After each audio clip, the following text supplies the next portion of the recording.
Bueno, vamos a dar inicio a esta clase, jóvenes. Es clase de cierre de tema, porque si recuerdan hemos visto pura estimación y hasta el momento hemos estado viendo estimación de muestras grandes.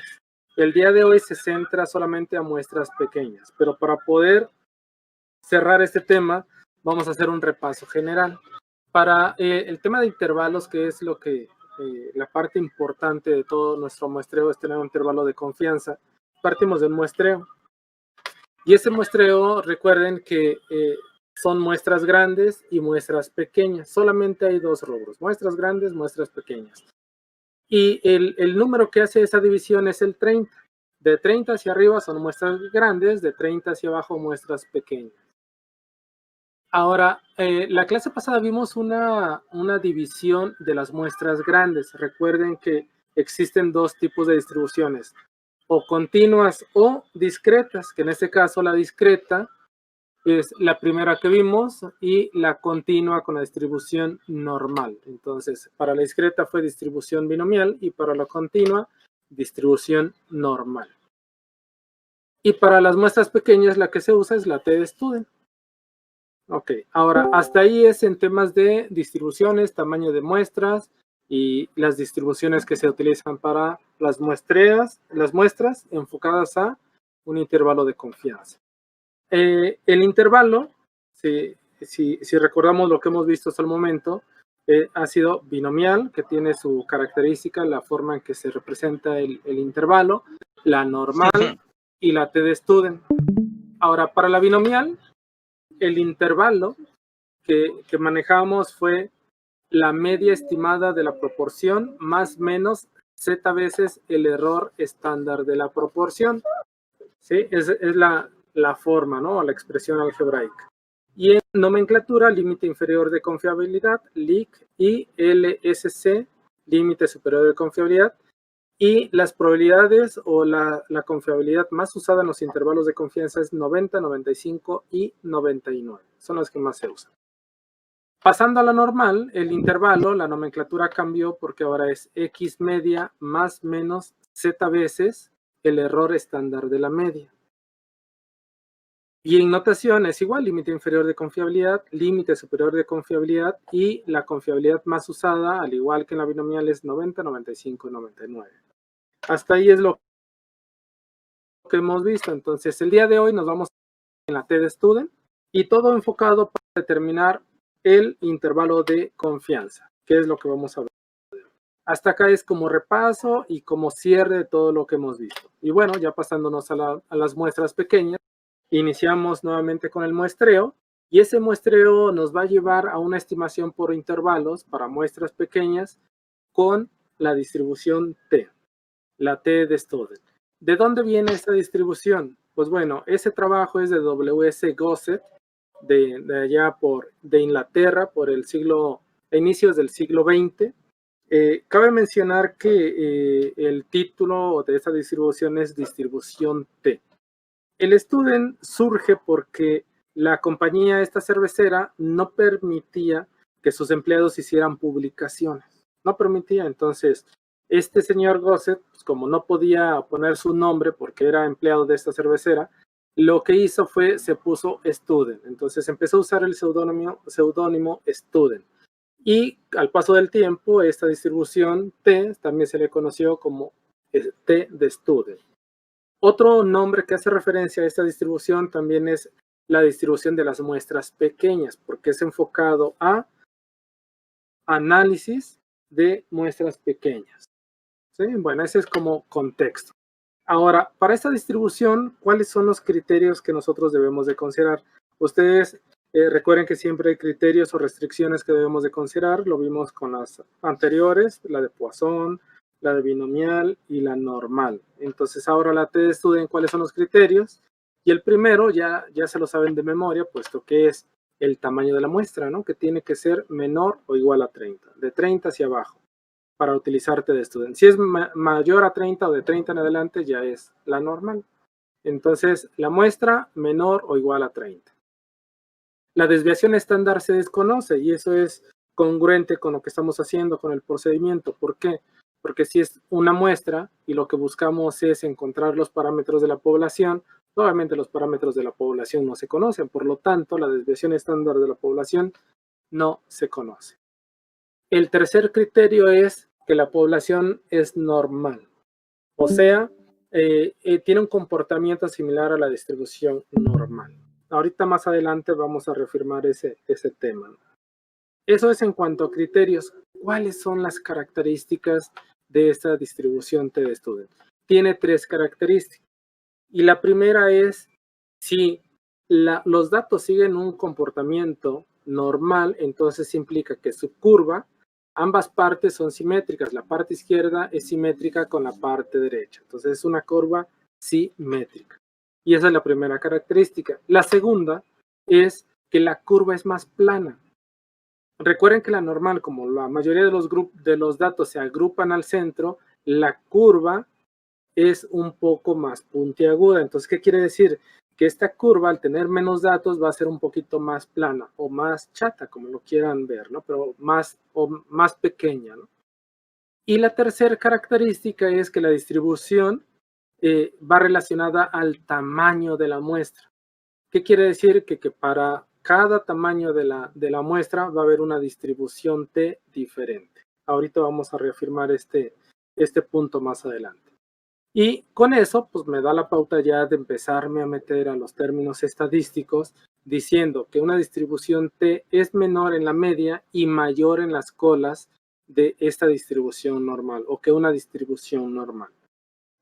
¿Por qué? Pues porque como tiene más dispersión en los datos, los extremos, que son las colas, cola derecha, cola izquierda, va a estar un poco más separada del eje horizontal, del eje de nuestra variable aleatoria, que en este caso es continuo, ¿no? Ok, visualmente, lo que acabamos de ver ahí en ese enunciado, podemos ver en esa imagen 3 gráficas diferentes. La primera, que es la más alta, en color gris, y una línea continua, dice que es la distribución normal. No me dan parámetros, pero es una distribución normal. La de en medio, que es en color negro, tiene 2 líneas o 2 formatos de línea diferente, la continua y la punteada. Eso haciendo referencia a la primera característica, que es simétrica. Entonces, la parte punteada es simétrica con la parte en negro continua, ¿sí? Con la línea continua. Son simétricas. Y la tercera, o la más chaparra, que es en color gris, que es la más chaparra, la más chata o la más plana, por así decirlo, es una distribución T de tamaño N. La del medio era de tamaño 15, entonces es más chata. Pero vean la parte del comentario, que los extremos están más separados del eje horizontal. Vean la gris. Está más chata, pero sus extremos están más levantados. ¿Qué quiere decir? Que esa área es mayor, considerando al área bajo la curva normal. ¿Sí? Y esa es la característica. Entonces, lo que implica esa característica es la dispersión de los datos. Y es congruente, ¿no? Porque son poquitos datos, ¿no? Si fueran más datos, quizás la curva fuera más puntiaguda, pero si es más puntiaguda y son más datos, entonces ya es una distribución normal, o podemos analizar la muestra con una distribución normal en lugar de la T-Student, ¿sí? Bueno, hasta ahí es referente a un poquito de teoría de la T-Student, de dónde viene y por qué usar la T-Student. Ahora, me voy a quedar con ese enunciado, ese texto que dice que existe una distribución T diferente para cada tamaño de muestra. Existe una distribución T diferente para cada tamaño de muestra. Y me lo voy a llevar a la siguiente diapositiva y voy a empezar de esa oración. ¿Qué implica eso? Existe una distribución T diferente para cada tamaño de muestra. Y entonces esto que existe, dice que existe una distribución T distinta para cada uno de los grados de libertad posibles. ¿Sí? Ahora, pregunta del millón, jóvenes. ¿Qué implica? ¿Qué son esos grados de libertad? Dicho en pocas palabras y en una oración, los grados de libertad es el número de valores que podemos escoger libremente. Grados de libertad es el número de valores que podemos escoger libremente. ¿Qué significa? Yo lo que les puedo decir que entender los grados de libertad es la parte más complicada del uso de la T-de-Student. Es lo más complicado, pero les puedo decir que es fácil, no es difícil. Y ahorita lo vamos a ver de una forma muy sencillita. Y para que quede claro, la mejor forma es con un ejemplo. Y el ejemplo dice, suponga que se manejan dos valores de muestra A y B y sabemos que tienen una media de 18. Lo repito, suponga que se manejan dos valores de muestra A y B y sabemos que tienen una media de 8. Ok, como ustedes tienen una formación de ingeniería y un enfoque muy matemático, entonces ese enunciado que acabamos de leer de suponga que se manejan dos valores de muestra A y B y sabemos que tiene una medida de 18, me voy a pasar al pizarrón y entonces, ¿cuántas variables tengo? Dos, ¿no? A y B. Tengo dos variables. Y nos dicen que su media, o sea, la X testada es igual a 18, ¿no? Tengo dos variables y me dicen que su media es igual a X18. Ustedes ya son expertos en determinar las medidas de tendencia central de una muestra. Lo hicimos en clase hace tiempo, sacando la media, moda y la dispersión, desviación estándar, todo eso. Ya son expertos. Entonces, en lenguaje matemático, ¿cómo puedo escribir eso, jóvenes? ¿Cómo escribo eso en lenguaje matemático? Pues bueno, finalmente me dicen que la media, y la media que es igual a una sumatoria, o sea, A más B en este caso, entre 2. Y esto es igual a ¿cuánto? A 18. Y hasta acá ustedes pudieran preguntar, bueno, profe, ¿y eso qué se relaciona con los grados de libertad? Bueno, pues tranquilos, ahorita vamos para allá. Ahorita lo voy a relacionar para que les quede claro y lo entiendan perfectamente. Ok, A más B igual a, entre 2 igual a 18, ¿no? Porque dicen que tenemos estas dos variables y su media es igual a 18. Entonces, ya irlo enfocando los grados de libertad, yo tengo dos variables. ¿Se acuerdan cuando ustedes tenían una ecuación en términos de dos variables y para encontrar una despeje de la otra, ¿no? Y entonces, en este caso, en este ejemplo bien sencillito, la B es la que se adelanta y dice, oye, tengo un valor de 20. Entonces, ingeniero, ¿cuánto vale A? ¿Cuánto vale A en este caso? Ok, 16. ¿Por qué? Porque la sumatoria vale 36, ¿no? Y si vale 36 la sumatoria, entonces A vale 16. Este sería el resultado. Y entonces va la pregunta del millón. Bueno, ¿y los grados de libertad? Yo no los veo. Ah, pues bueno, vamos para allá. Ahí está. Lo voy a escribir. Grados GL. Los libros o autores utilizan GL y ya se evitan de broncas. Pero recuerden que la notación incluye letras griegas y letras arábigas. En este caso, la letra que identifica a los grados de libertad son NU. ¿Cómo se escribe? NU. NU. Es como una B como cursiva. NU. Si lo buscan en Google o algo así, lo van a encontrar. NU. ¿Sí? Y entonces, los grados de libertad en este caso es igual a qué. Antes de decirles el resultado, vamos a analizar otra vez lo que pasó acá. B se adelantó y dijo, yo valgo 20. Y A, pues ya no le quedó de otra más de que aceptar el saldo, ¿no? O lo que había quedado, ¿no? A ya no tuvo la oportunidad de escoger. A solamente dijo, pues ya, ni modo, me tocó valer 6 porque B ya se me adelantó y vale 20. Entonces, los grados de libertad, si recordamos el enunciado que venía acá, es el número de valores que podemos escoger libremente.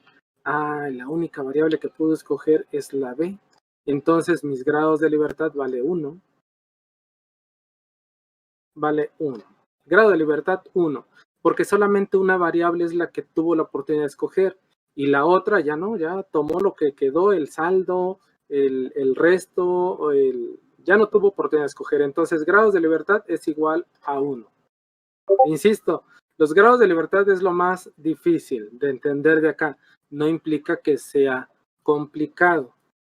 Es lo más difícil, pero realmente es fácil. Ok, entonces voy a borrar hasta el 20.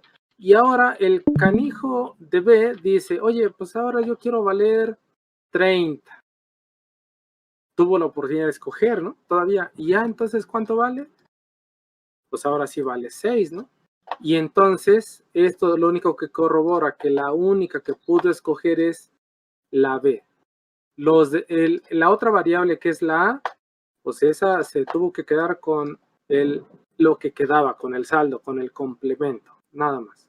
Y ahora es el ejemplo 2. El ejemplo dice, existen 7 elementos en nuestra muestra y sabemos que la media de estos elementos es 16.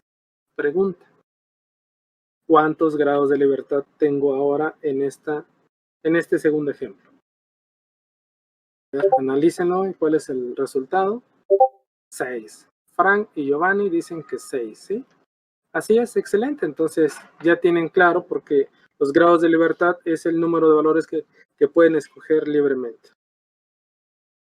Si vemos en términos de variables, ¿qué variables tenemos ahora? Tenemos A, B, C, D, E, F y G, ¿no? Son las 7. 3, 6, 7, así es. Entonces, para que quede claro para aquellos que todavía como que dudan cómo determinar los grados de libertad, ahorita lo vamos a ver de una forma fácil, pero esto es por las piedritas todavía. Y entonces acá la A ahora sí no se durmió y dice, no, ahora sí no me ganan. Yo soy la primera a escoger y quiero valer 2. Y luego sale la D y dice, ¿sabes qué? Yo quiero valer 1. Cada quien está escogiendo su valor. Y luego dice la C, ¿sabes qué? Yo quiero valer 0. Ahí está, ya escogió su valor. Luego sale la F y dice, yo quiero valer un 3. Y luego sale la G y dice, yo quiero valer un 2. Y quedan 2 variables, la B y la E. Y sale la E y se le adelanta a la B y le dice, yo voy a valer un 1. Y entonces, ¿cuántas variables tuvieron la oportunidad de escoger? Porque la B ya no puede. Ya, ella ya se quedó con el resultado que sea el saldo, con la diferencia nada más. Entonces, ella ya no puede escoger. ¿Cuántas tuvieron la oportunidad de escoger? Pues solamente 1, 2, 3, 4, 5 y 6. Entonces, los grados de libertad son igual a 6. Ahí está, listo. ¿Sí? Bueno, ok, eso fue nada más para reafirmar. Entonces, me voy a pasar a la presentación y vamos a seguir con la presentación. Y entonces ahora, una vez que ya entendí los grados de libertad, cómo se sacan y quedó perfectamente claro para todos, ahora es cómo voy a usar la distribución T. Si ustedes recuerdan, la distribución normal manejamos 2 parámetros, la media y la desviación estándar. Entonces, ¿cuántos parámetros utiliza la desviación estándar? Pues solamente utiliza 2 también, pero la distribución T utiliza los grados de libertad y alfa. Y entonces alguien de ustedes pudiera preguntar ahorita, oiga, profe, pero nada más sabemos los grados de libertad y alfa. Pues bueno, yo también les dije que los grados de libertad era lo más difícil de entender. Entonces alfa, pues no se preocupen, ahorita con un ejemplo lo van a entender perfectamente. Así es que bueno, hasta acá, con lo que hemos visto, pues ahora me dan la pauta de que les presente la tabla de la distribución normal. Y la distribución normal, perdón, de la distribución T de Student, compárenla con la normal. Eso iba a decir, no, es que lo dije al revés. Compárenla con la normal. La primera columna en la normal nosotros tenemos una Z. Y aquí nosotros tenemos los grados de libertad. Y fíjense, va desde el 1 hasta el 120. Pero va de 1 en 1 hasta el 30. Miren, y ya de 30 al 40, 60 y 120. ¿Por qué? Porque va enfocado a muestras pequeñas, entonces de 30 hacia abajo. El 40, 60, 20, 120 lo ponen nada más como dato adicional, pero realmente ya estaríamos usando la normal. Entonces, ¿ya sabemos identificar los grados de libertad? Sí, entonces ya podemos hacer como la tabla normal, ubicamos el dato, el valor de los grados de libertad, y luego lo que está a la derecha, ¿qué pasa? Las siguientes columnas. Veo hasta arriba que dice área combinada de ambos extremos. números como título, el punto 10, punto 05, punto 02 y punto 01. ¿Qué implica? Bueno, antes de darles esa explicación, les voy a poner un enunciado. Y ese enunciado me dice que la distribución T mide la probabilidad de que el parámetro de población que estamos estimando no esté dentro de nuestro intervalo de confianza. Dicho de otra forma, la distribución T mide la probabilidad de que esté fuera de mi intervalo de confianza. Entonces ya con ese comentario, estos números que vienen aquí arriba ya tienen más claridad, ¿no? Ya lo entiendo. ¿Por qué? Porque si me piden una confianza del 90%, pero es lo que está fuera, entonces me voy a enfocar en el 10% o en el punto 10, ¿no? Entonces en esta columna. Y si me pide el 95%, pues queda un punto 5%, entonces en esa. Si me la pide al 98 o 99, pues bueno, ya 99 me va a quedar un punto 01, 98 un punto 02. Entonces, ¿quién es alfa? Pues alfa, entonces, va a depender de la confiabilidad. Siempre, si ustedes recuerdan los problemas que hemos visto hasta el momento, cuando nosotros encontramos un intervalo de confianza, el problema nos dice, oye, yo necesito un intervalo de confianza al 90%. Y entonces, alfa va a hacer la diferencia. En este caso, si la confiabilidad del intervalo es del 90%, alfa va a ser el complemento, el 10%.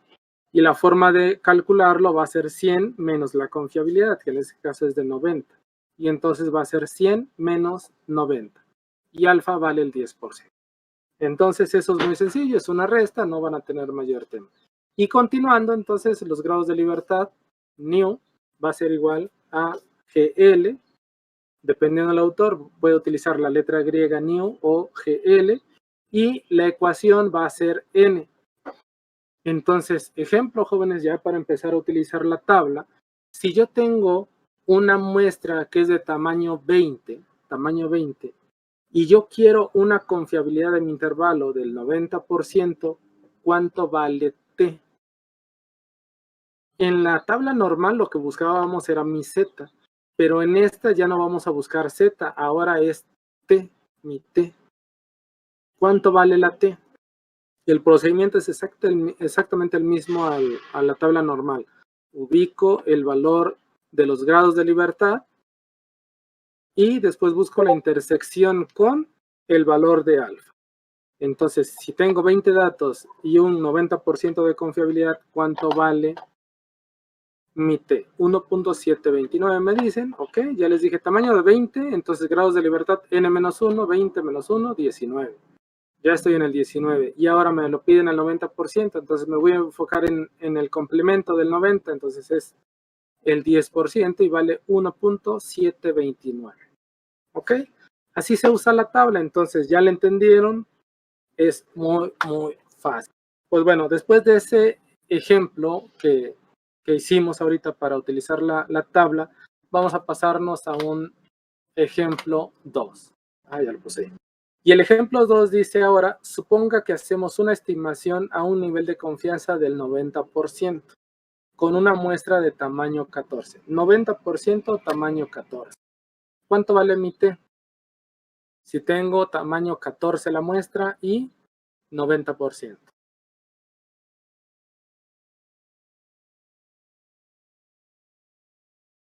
$1.771.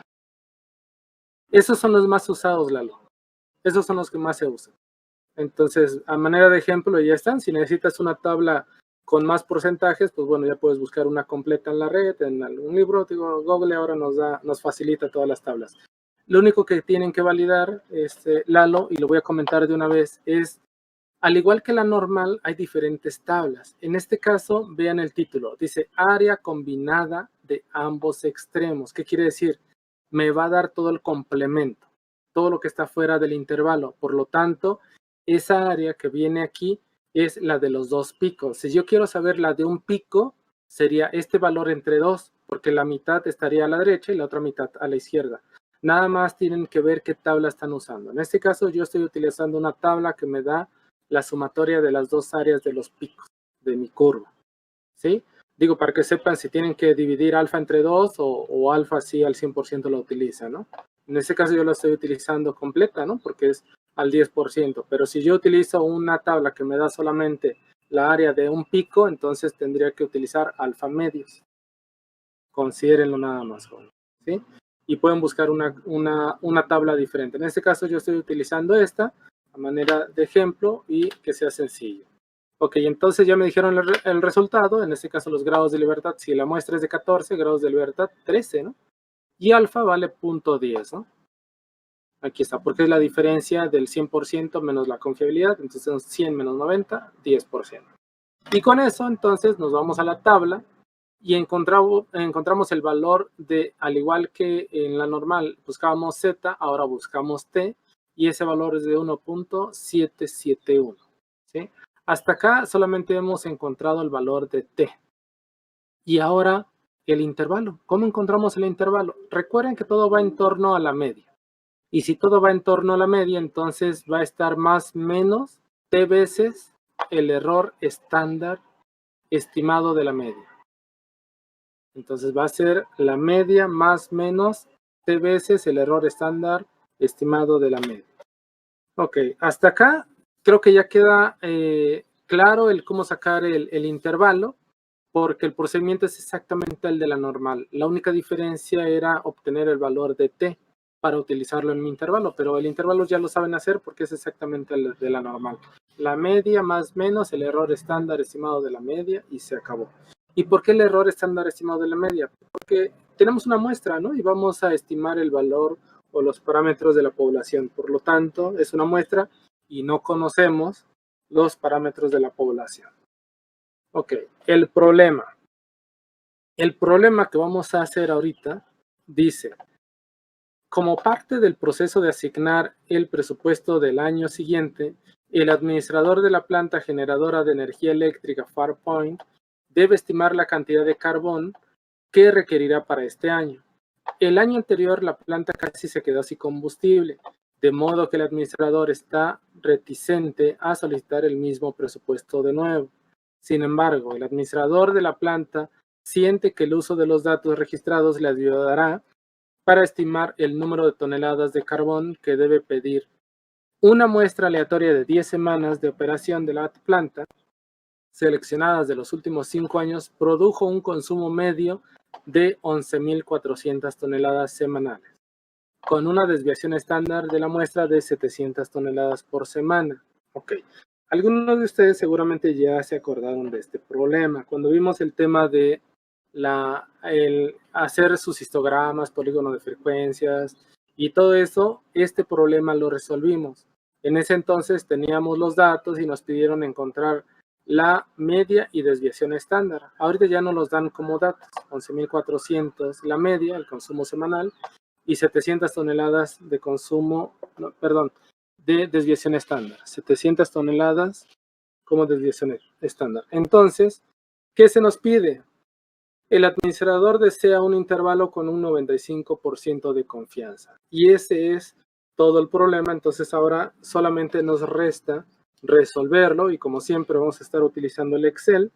Pero antes les voy a recordar la fórmula de la normal por si ya se les olvidó cómo encontramos el error estándar, estimado de la media en este caso.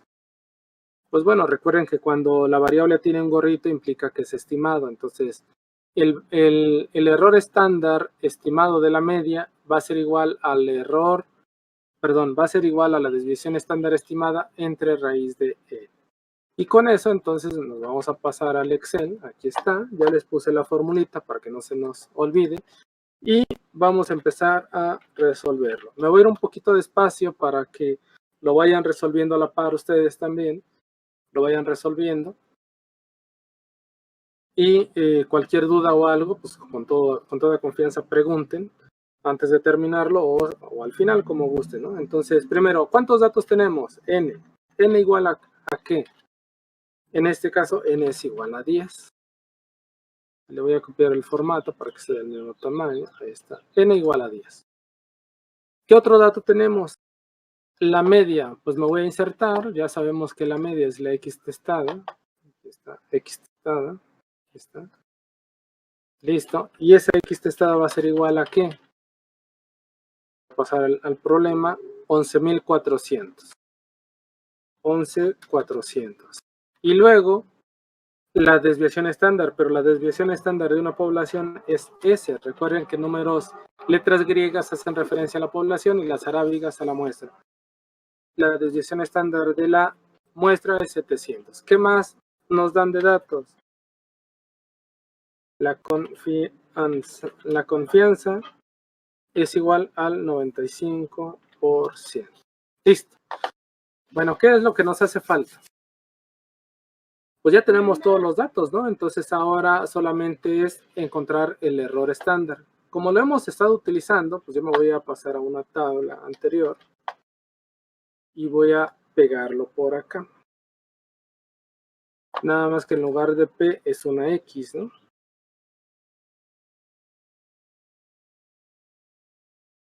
Es una X, y bueno, es una X testada, entonces la voy a copiar de acá.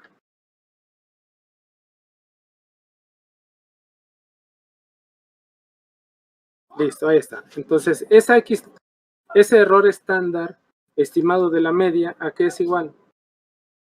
Bueno, el gorrito se lo voy a poner antes, ¿no? Porque el gorrito hace referencia a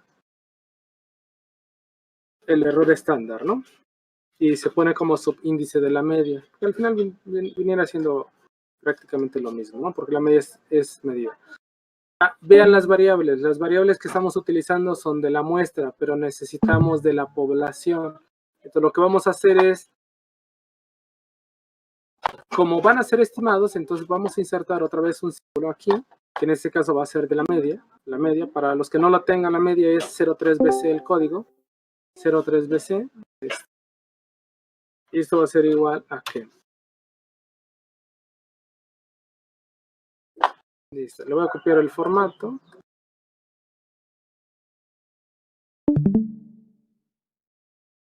No lo hizo. Bueno, voy a insertar otra vez. La media. Insertar símbolo. La media. Ya está. Y ahora el igual. Ah, pero esa media va a ser estimada, ¿no? Entonces le voy a poner gorrito porque es estimada. Listo. Y esa va a ser, como es estimada, pues voy a tomar la de la muestra, ¿no? 11.400. Listo. Ahí está. 11.400. Y después voy a poner la estimación de mi desviación estándar. Y como es de la población, entonces voy a insertar el símbolo correspondiente a la desviación estándar de la población. Listo, ahí está. Le voy a copiar el formato. Ahí está. Y le voy a copiar esto del gorrito. Y el igual. Listo, ahí está. Y el error estándar, entonces, como va a ser estimado, pues va a ser igual al de la muestra. Listo. Van a ser estimados esos datos. Y esos son los que yo voy a estar usando para encontrar el error estándar. Y este va a ser igual a ¿qué? Pues la fórmula me dice que va a ser igual a la desviación estándar estimada entre la raíz de n. Raíz de n, pero n vale 10. Aquí está. Listo. Ahí está. Le copio el formato. Y es 221.36. Listo, entonces hasta ahorita yo ya tengo mi error estándar y ahora lo que me resta hacer es lo mismo que en la normal, empezar a encontrar el valor de t y los intervalos. Ahora, mi intervalo, ¿qué va a ser igual? Recuerden que todo va en torno a la media, entonces voy a copiar este de la media, lo voy a poner por acá de este lado. Acá. El igual se lo voy a borrar. Y es una media estimada, ¿no? Y entonces le voy a insertar un símbolo, ¿cuál? El de más menos, ¿no? Que es el que utilizamos. Listo, ahí está. Más menos ¿qué? Ah, pues más menos el error estándar. Aquí lo tengo, lo copio y lo voy a pasar para acá. Listo. Hasta ahí pareciera que ya tengo completo mi intervalo. Válido. Recuerden que ustedes siempre deben validar. La media más menos el error estándar. Ah, me hace falta la T, ¿no? Porque en la normal era la Z, pero en este caso es la T de la distribución T de estudio. Listo, ahora sí es la media más menos T veces el error estándar de la media. Que ahora sí, entonces a un lado, aquí voy a poner la media, y la media va a ser igual a ¿qué? A mu estimada, la media, y la media, pues lo único que tengo es formularlo, ¿no? Porque aquí tengo la media, 11.400. Listo. Le voy a copiar el formato para que se vea igual de grande. Ahí está, 11.400, centrado. Se vea bonito, y le voy a poner otro color, ¿no? Ahí está, la media. Ahora, el formato, recuerden, la nomenclatura que utilizamos, necesito límite inferior y superior. El límite inferior LIC, límite inferior de confiabilidad, y límite superior de confiabilidad, LSC. Listo, entonces ahora valido mi fórmula, ya tengo la media. Oye, ¿y para la T? ¿Cómo encuentro la T? ¿Qué necesito para encontrar la T, jóvenes? ¿Se acuerdan?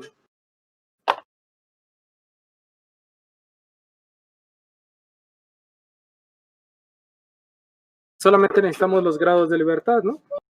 Y para identificar los grados de libertad me voy a ir a un símbolo, y esa quedamos que era la new. Y la new, su código es 03BD. 03BD, ahí está en pantalla, 03BD. Para que rápido la ubiquen y no la anden buscando. 03BD, ahí está. Listo, lo voy a insertar. Y esa grados de libertad, ¿a qué era igual en fórmula? A n menos 1. Listo, ahí está, n menos 1. Le voy a copiar el formato para que esté igual de grande. N menos 1. ¿Qué más me hace falta? Utilizaba los grados de libertad. Alfa. ¿Cuánto vale alfa? Voy a insertar alfa para tener las variables correctas. Alfa, aquí está alfa. Alfa, el código es 03B1. 03B1. 03B1. Listo. Ya lo inserté. Ahí está alfa. ¿Y alfa qué es igual? Es una resta, ¿no? A 1 menos la confiabilidad, que es del 95%. Y me dice que es del 5%, pero en la tabla no está en porcentaje, está en número, entonces lo convierto en número. Ahí está. Punto 05. Ahí está. Entonces, con esos datos, entonces yo ya puedo irme a la tabla y encontrar mi T. ¿Cuánto vale la T, jóvenes? Me voy a ir a... Todavía no se las mando, ahorita se las mando, me voy a regresar a la tabla. Ahí está, para que vean. Y vamos a recordar el tema. Grados de libertad 9 con un alfa 0,5. 9 y 0,5. ¿Dónde está ese dato, jóvenes? 9 grados de libertad, me ubico ahí. Y luego 0,5. Aquí está. 2.262. Entonces aquí voy y escribo 2.262. Listo.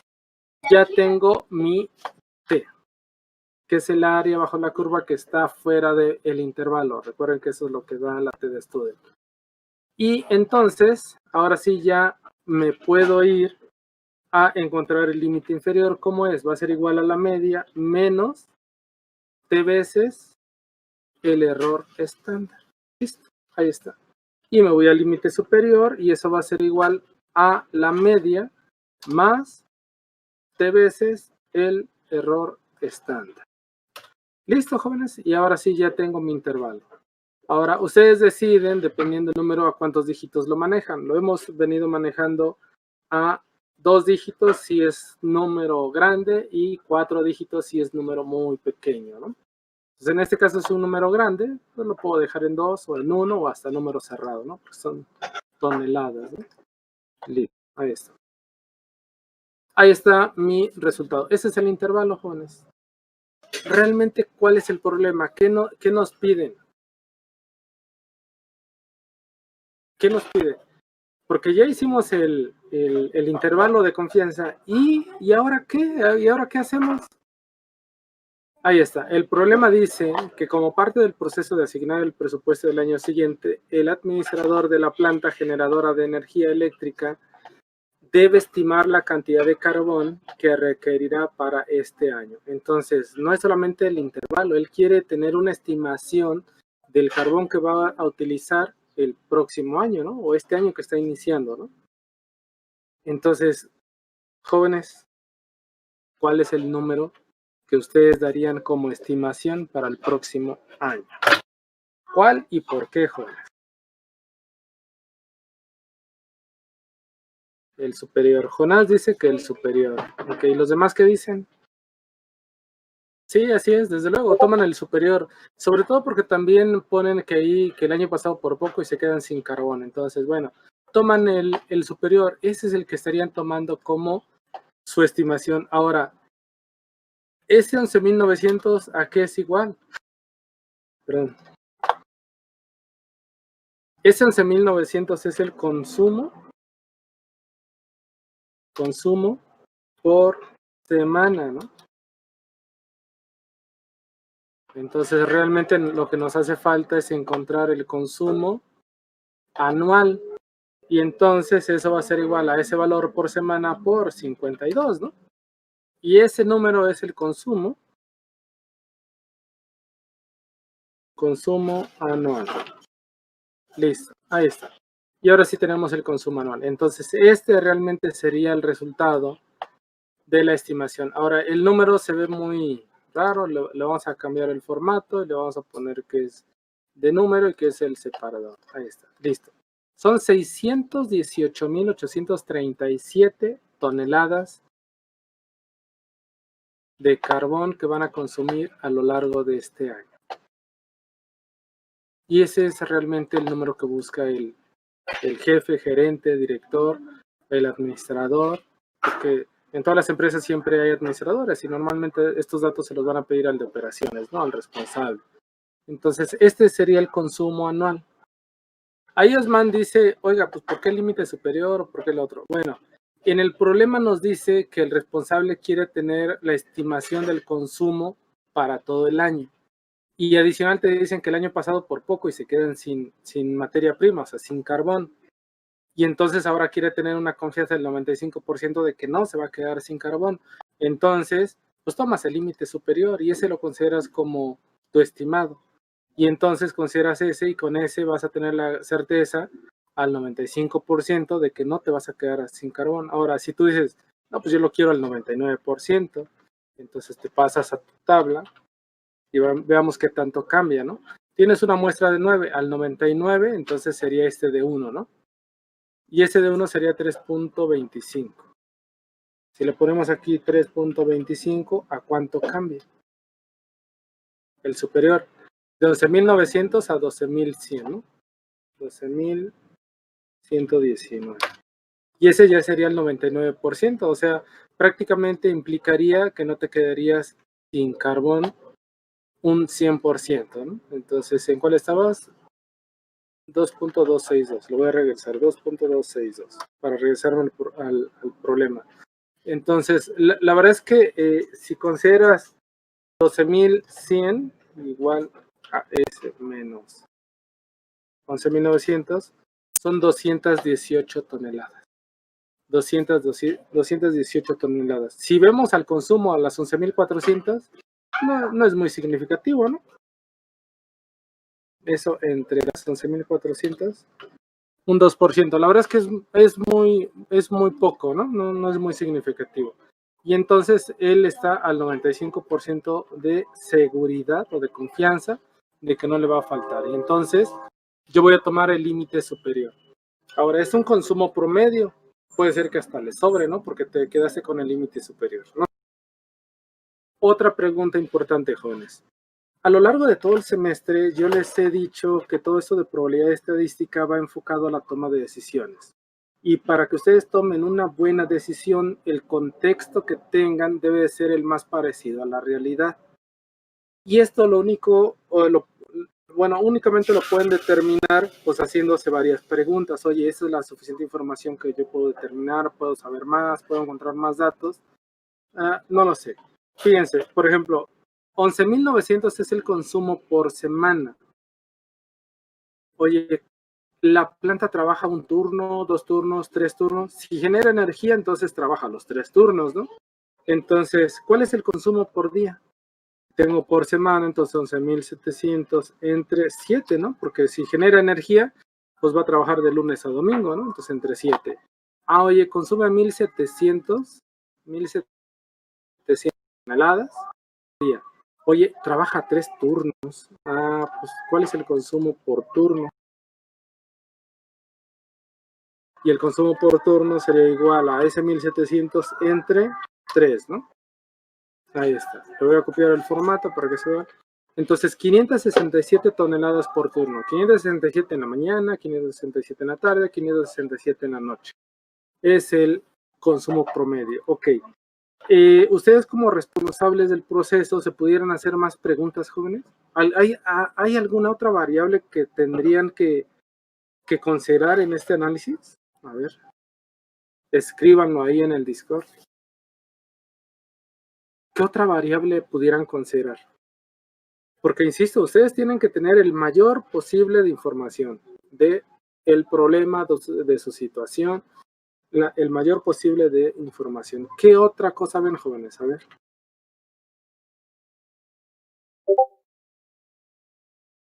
Sí, también varían por horas. Pero ¿qué más? Pero ya se quedaron nada más con lo que yo les mostré, pero ¿qué más ven? Los descansos tal vez, descansos que en la planta, ¿qué más? Bueno, Lalo ya se salió un poquito del enfoque que les puse del consumo por año, por mes, por día, por hora, por segundo, como quieran, pero al final es una línea. Pero Lalo ya se fue a una variante más, los descansos. ¿Qué más? ¿Qué más ven, mejor? Ustedes como ingenieros tienen que ver un enfoque integral. Tienen que ver todos los posibles escenarios. No se pueden quedar solamente con una. Insisto, tienen que ver el contexto completo.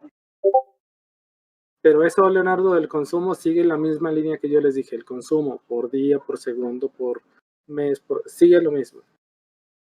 Y obviamente vas a ir haciendo ajustes, pero siguen en el consumo nada más, Osman. Porcentaje de pérdida. Fíjate, en este caso, Carlos, porcentaje de pérdida, como es carbón, ¿realmente habrá desperdicio de carbón? No, pues yo creo que hasta lo barren los cachitos que se caen y lo echan, ¿no? Pues al final se va a quemar. Pero sí hay algunos productos que pudiera haber una pérdida y también se debería de considerar, Carlos. Así es que, bueno, tu comentario. Ándale, Osman, ya te metiste a otro tema, el costo. ¿Qué más, jóvenes? ¿Qué más? Allá afuera hay un montón de variables, ¿eh? Pero muy buen punto, Osman, ese que acabas de mencionar. Ya mencionaron dos diferentes, el costo, descansos también, que descansos tiene otra vertiente, Lalo, productividad. Sí, fíjate, hasta eficiencia pudieran ver, ¿no? Oye, ¿qué tal si estoy consumiendo carbón de más porque el nivel de oxígeno que tiene mi horno no es el adecuado y tengo que hacer ajustes? Hasta la eficiencia pudieran ver. ¿Y qué tal de esas 11,700 toneladas realmente debiera gastar 10,000 y estás gastando de más? Es lana, dices, man, ¿no? El costo, ¿no? Entonces, eficiencia, ubicación de la planta, sí. Eso ya te metiste a otro, mantenimiento del equipo, sí. Ok. Todo esto lo estoy haciendo para que tengan un enfoque integral. La verdad es que no es solamente hacer numeritos, no, eso lo hace cualquiera. La diferencia lo hacen ustedes como ingenieros allá afuera en la solución y en las decisiones que toman. Todo esto es enfocado a toma de decisiones. Bueno, Lalo no se atrevió a ver un poquito más allá con eso de los periodos de descanso, pero oye, uno bien importante que es clave y siempre lo van a tener. Sí, eso también es muy importante, Frank, la temporada. Oye, el proveedor, ¿qué capacidad de entrega tiene? ¿Qué capacidad de producción tiene?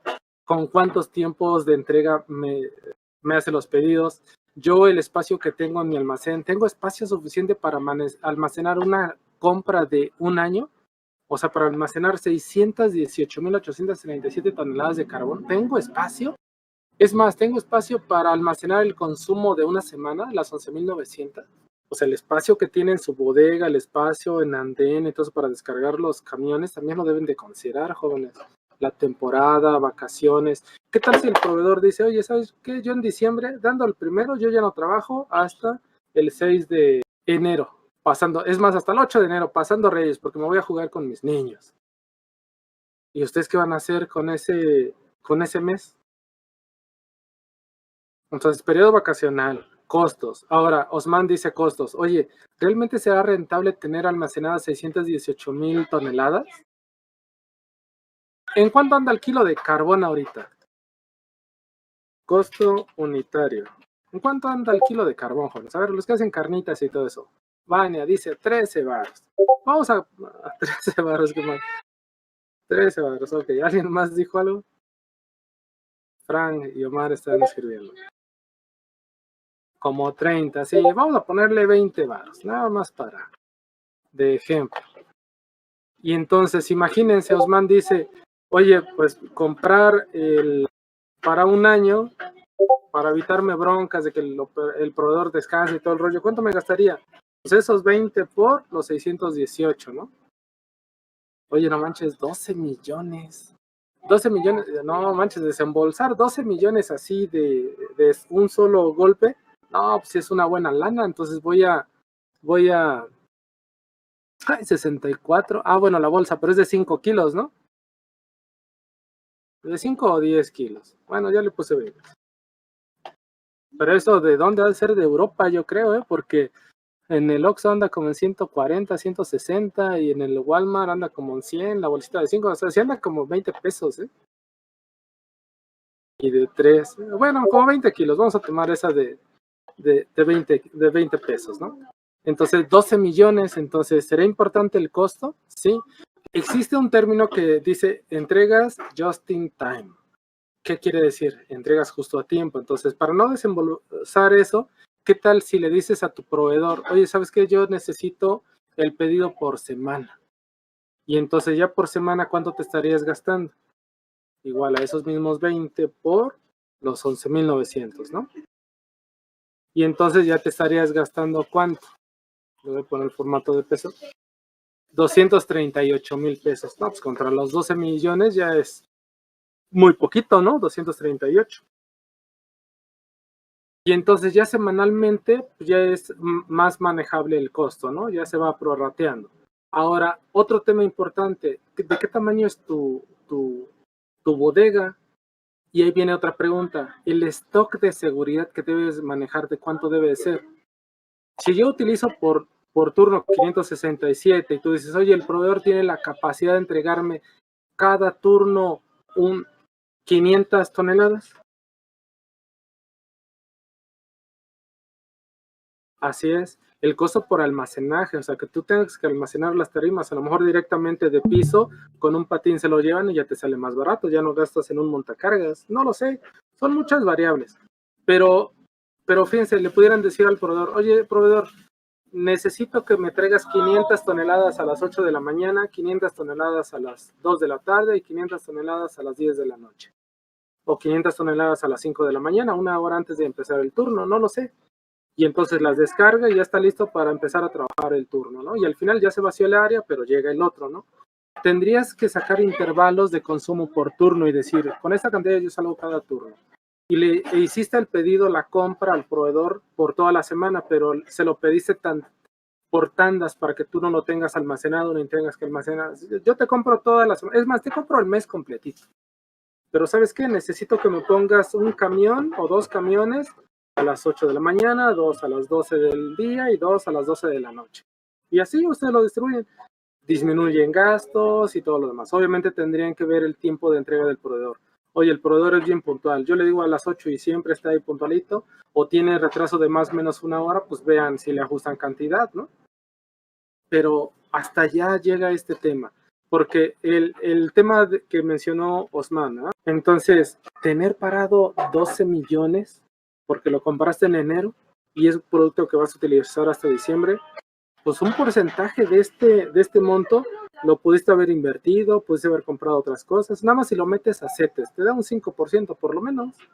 Pues es el 5% de esos 12 millones por 0.05. Fíjense cuánto es. 618,000 pesos. En un año, no, pues a quién le regalan esos 18,000 pesos. Entonces que le digas a tu jefe, pues como administré bien las compras, mire, nos ahorramos esta lana al final. Pues digamos, para la fiesta de fin de año ya alcanza, ¿no? Entonces vean todo el impacto. Y entonces aparte, si ustedes como ingenieros hacen un proyecto de reducción de costos o incrementar la eficiencia, en lugar de gastarse las 11,900, se gastan solamente, no sé, por 0.9. se gastan las 10,700, entonces, ¿cuánto se ahorraron? De gastarse el costo semanal de 238, se gastaron 214, igual a eso menos los 238. Ya se gastaron 23,000 pesos en una semana. O sea, ¿se dan cuenta el impacto? Sí, así es, Osman, el tema de la humedad, todo el rollo, el espacio y el costo de mover el producto, lo que dijo hace un momento, no es lo mismo que lo jales a patín, una tarimita y te la lleves para ir consumiendo, o que tengas que comprar un montacargas. Un montacargas es caro, anda por el millón de pesos, no, 1,400,000 pesos un montacargas. Entonces también comprar un montacargas y luego el almacenar, o sea, son muchas variables, pero bueno, insisto, jóvenes, insisto. Este tema fue enfocado a toma de decisiones y ustedes tienen que tomar la mejor decisión. Hay muchos libros y va a haber muchas personas que les van a decir, es que esta es la forma correcta, esta es la forma correcta, pero si ustedes tienen un buen contexto de la situación, evalúan todas las variables que influyen en su proceso, la decisión que tomen va a ser la correcta. Y ojo, no provoquen sesgo, porque hay muchas personas que, nada más voy a tomar estos datos y ya hago el cálculo. Y al final provocan un sesgo en sus datos y el resultado que van a obtener, pues no va a ser el mejor, ¿va? Pues considérenlo, jóvenes. No hay pérdidas en los CETES. Si consideras esa pérdida, no, en los CETES no, pero si consideras con el tener el dinero ahí en el colchón, pues pierde valor. A lo largo de un año ya perdiste por lo menos un 6-7%. El CETE por lo menos te garantiza que no va a perder valor tu dinero. Entonces yo lo que trato de darles un enfoque integral, jóvenes, integral, para que no se me queden cortos. Ok, jóvenes, con esto entonces doy por concluido el semestre.